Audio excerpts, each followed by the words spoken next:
Most perfect portfolio videos are really just stock market videos. They talk about index funds, mutual funds, stocks, bonds, all the above, and it's got to expand past that. Yes, that's a useful conversation and one that needs to happen, but most high net worth individuals need to go beyond that. This video is for people who want to understand how sophisticated investors actually invest. How do they think about access? Yes, across public markets like stocks and bonds, but also real estate, venture capital, private equity, legacy, goals, all of it. By the end of this video, you're gonna understand the 5 decision frameworks that will help you craft a portfolio like sophisticated investors really do. Quick disclaimer with all my financial videos, none of this is financial advice. I'm trying to give you a framework of thinking, building, and crafting your own portfolio. I'm not telling you what your portfolio should be. Also, I will drop a link to chat with my team 100% free down below. Now here's the framework. I'm gonna go through 5 different pieces, but eventually it's gonna get to the allocation. In my opinion, the North Star allocation for high net worth individuals should be 30% public markets, 30% real estate, 20% venture capital, and 20% private equity.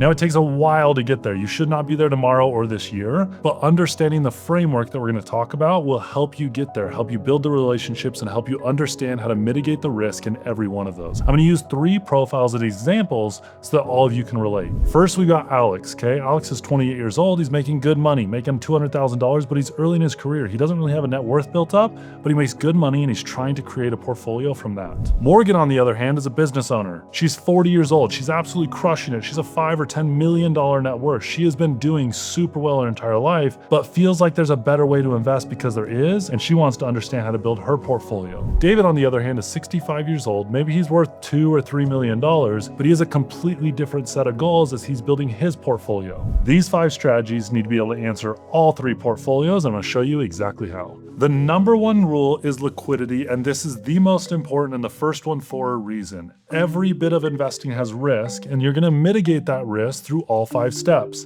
This one is the most important. Liquidity is money you can access whenever you need it to take care of expenses as they come up. Liquidity is not a drag on your portfolio. Tons of people make fun of cash or say it's terrible. Too much cash can drag your portfolio, but not enough is one of the worst things you can do. I know people who were worth over $100 million who went bankrupt, and that's because they had illiquid assets. It was all tied up in their business or real estate or something else, and they had no liquidity. Warren Buffett, as of today, has more cash on his balance sheet, $400 billion, than he's ever had in his life. Now, we don't know what the future brings, but if you have $400 billion of cash in 2007, you look like an absolute genius because you can go on a buying spree the next 2 or 3 years over the Great Recession. On the flip side, you have $400 billion of cash in 2012, you look like one of the worst investors ever because you're waiting for a crash that would not come for at least another 14 years. So what is the proper amount of cash and liquidity that any one person should have? When I talk about liquidity, there's 2 different types of liquidity. There is your emergency fund liquidity, which is cash or cash equivalents, and then there's your overall liquidity. This is anything you can get access to within 72 hours. This is gonna include stocks, bonds, brokerage accounts, crypto, anything you can sell, get in your bank account super quick. So let's go to our 3 portfolios and see what kind of liquidity they have. Alex, in my opinion, should have somewhere between 6 and 12 months. This is gonna be a combination of cash and holistic liquidity. Alex is okay taking more concentrated risks. He's young, he has disposable income because of how much he makes, and so he's gonna take calculated risks. But with those calculated risks, you need to have liquidity back behind you. One rough investment or rough quarter or job hop cannot blow up Alex's momentum, and that is why he has it.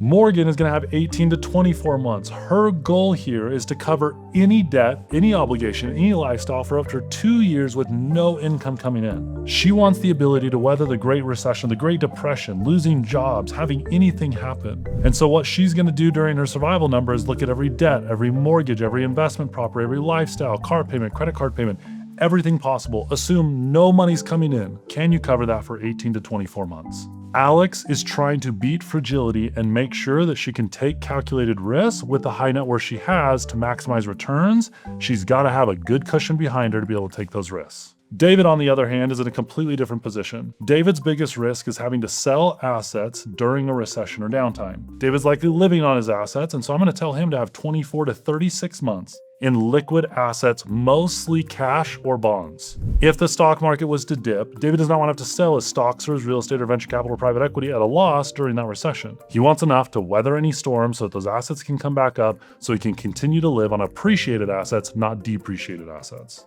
Liquidity needs to always be your first check and balance of any portfolio before we can go start taking risks in investments. People miss this every single time, puts them further in debt, and that's why the average American doesn't have enough to cover one emergency. Don't be that person. Create this first, never deviate from it. Number 2, concentration limits in your portfolio. Diversification is how you mitigate any risk to get to the law of average. It's literally statistics. Let's use the stock market for example. If you put all your money into a single stock, I legitimately don't know over a 30-year period if that stock's going to zero or if it's going to go to $1 billion. Maybe you chose Enron, maybe you chose Tesla, who knows? There's extreme risk in choosing individual stocks. That's why the S&P 500 exists. It puts you into 500 stocks, and once you do that, I get really comfortable saying you're gonna average a 9.9% return because that's what those 500 stocks have averaged over the last 100 years. The law of average will kick in with diversification, and so you need to set a concentration limit to hedge yourself to make sure you don't become overly concentrated into a single asset. This is going to apply to real estate, stocks, maybe you're a business owner and it's private equity. It's going to apply to all of it and you need to set limits and adhere to it. For Alex is going to take more concentrated bets. I will be the first one to tell you I was an absolute idiot. When I was 22 years old, I was 100% in Bitcoin. Worked out, probably not smart. Diversification preserves wealth, it doesn't create it. And so Alex is going to have to take concentrated bets. Maybe Alex puts his money on a down payment of a home. Maybe it's 50% of his net worth he puts down, but that home has the ability to exponentially grow his net worth. His concentration limit might be 30 to 50% is allowed to go into any one investment. That sounds crazy for the other avatars, but for Alex, he's gonna have to take some calculated risks and he has time on his side so he can recover from those risks if need be.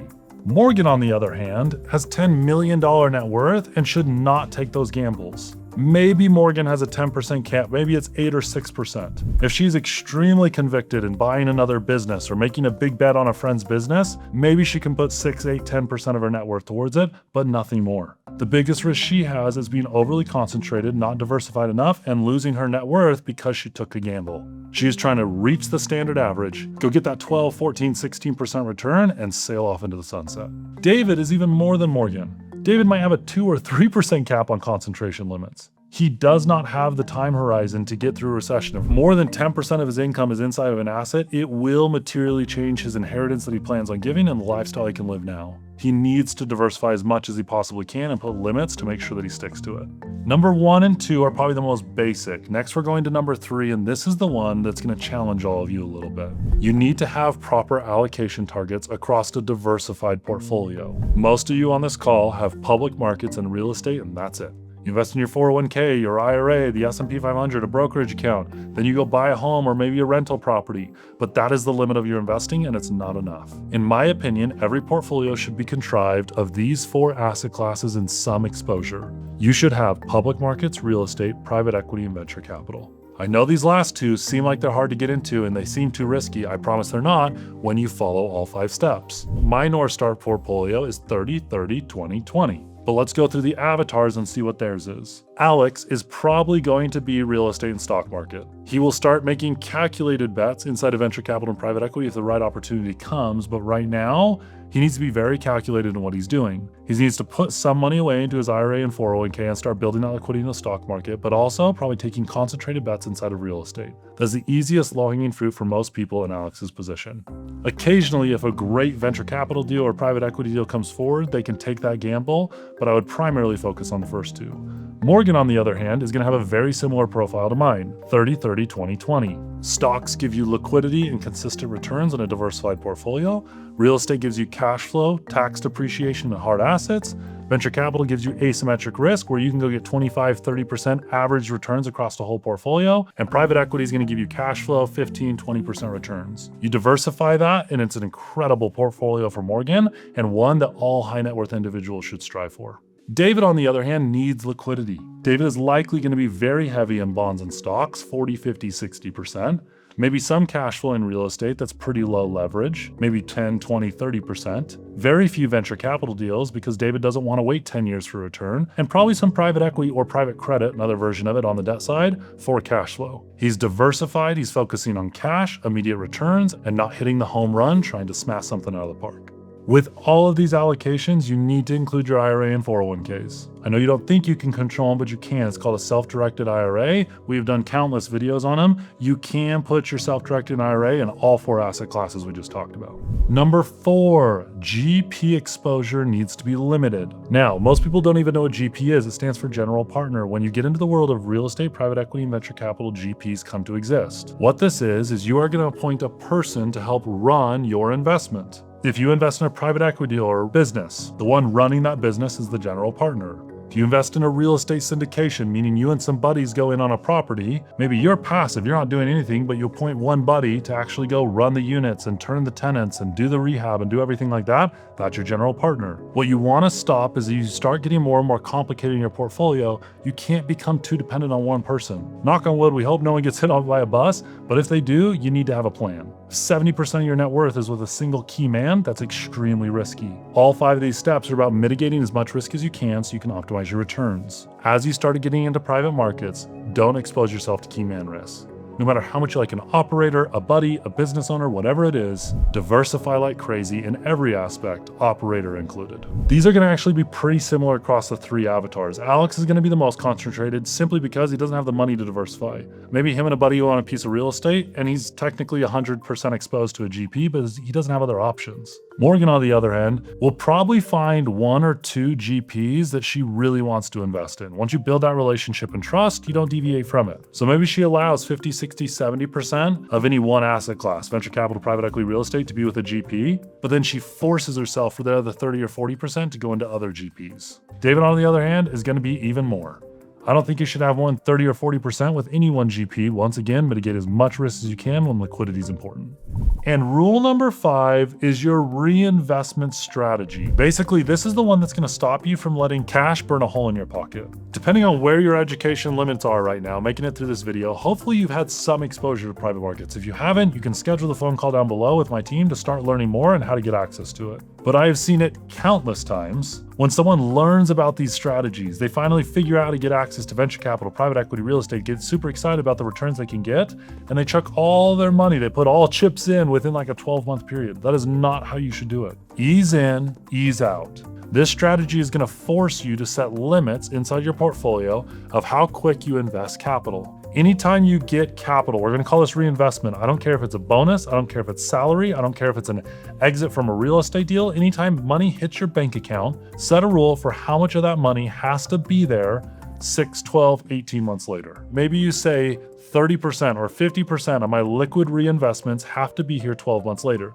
This is going to force you to space out your investments. I know that sounds counterintuitive because I tell people don't sit on too much cash, but the problem is when you're sitting on cash and you make it feel like it's burning a hole in your pocket, you make compromises in the investments that you want to take. That should never happen. Only invest in the best of the best deals. Be okay sitting on capital for longer periods of time because you're waiting for the best deal. And in my opinion, you have to put a system in place to force yourself to do that.